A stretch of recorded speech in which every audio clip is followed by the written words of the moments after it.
There is an old, useless piece of folk wisdom. A watched pot never boils. It means, of course, that staring at something you're waiting for makes the waiting feel longer. Watching doesn't actually change the water. Except, in the quantum world, it does. Down at the scale of single atoms, a watched pot really, truly, never boils.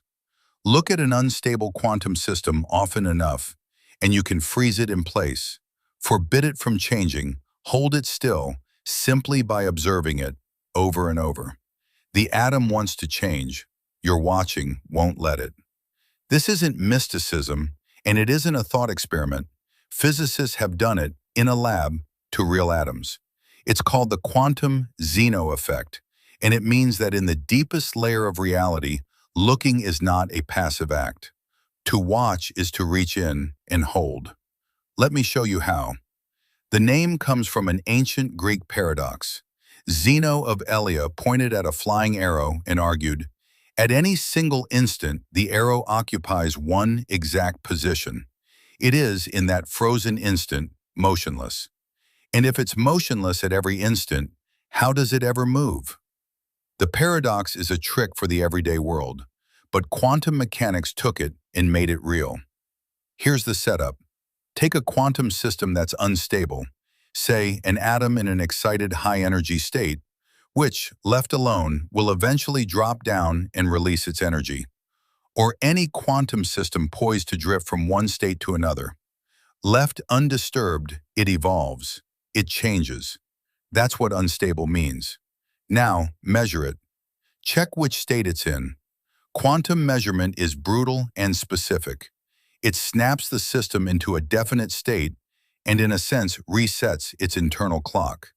And here's the crucial fact that makes the whole thing work, the fact that breaks your intuition. Right after you measure an atom and find it hasn't yet changed, how fast does it start to change? Your intuition says, at a steady rate. Wait twice as long, twice as likely to have changed. But quantum mechanics says no. For very short times just after a measurement, the probability that the system has changed doesn't grow in proportion to the time. It grows in proportion to the time squared. That sounds like a technicality. It is the entire secret. Because a number squared when the number is tiny is fantastically tinier. If in some interval the chance of change is small, then in half that interval it's not half as small, it's a quarter as small. Cut the interval down, and the probability of change collapses far faster than the interval does. So here's what you do. You measure the atom. It hasn't changed.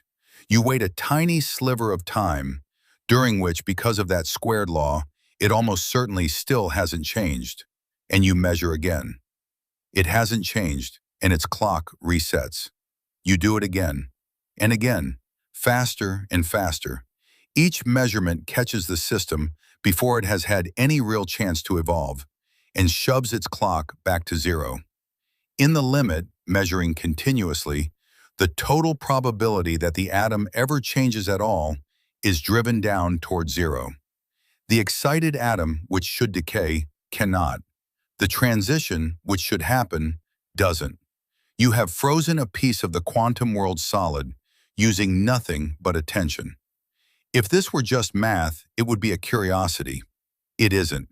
In 1990, a team at the National Institute of Standards and Technology did it for real.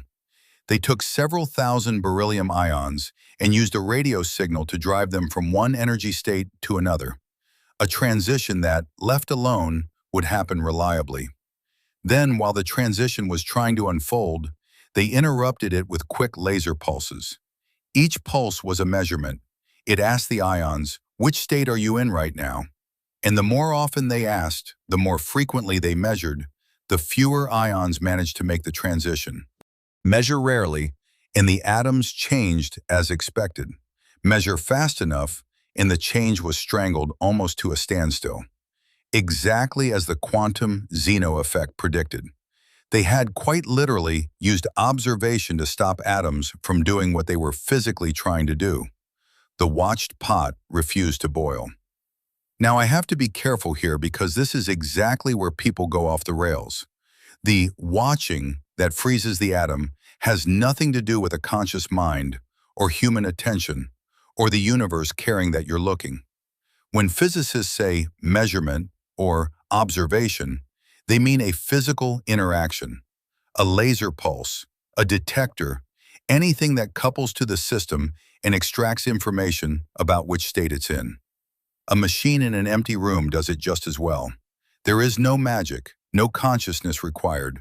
The mystery is strange enough without inventing more. But strip away the mysticism, and what's left is still staggering. In the quantum world, extracting information from a system is not free and not passive. Every measurement physically resets what the system is doing. And if you extract that information fast enough, you don't just learn the system's state, you trap it there. Information and reality are entangled so tightly that the mere act of asking over and over, "Has it changed yet?" is enough to guarantee the answer stays no. So here's the thing to carry with you. In your world, the big, warm, everyday world, you can watch anything you like, and it goes on doing whatever it was doing.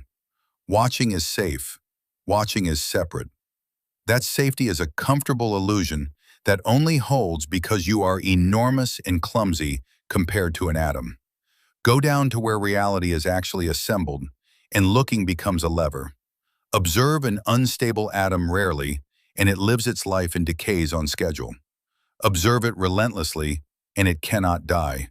You have pinned it in place with pure measurement, an arrow frozen in flight, a pot that will never, ever boil. Not because you want it frozen, because down there, to look is to reach in and touch. The universe does not let you be a passive spectator at its smallest scale. Every glance is a hand, and that is exactly the kind of fine print this channel exists to read.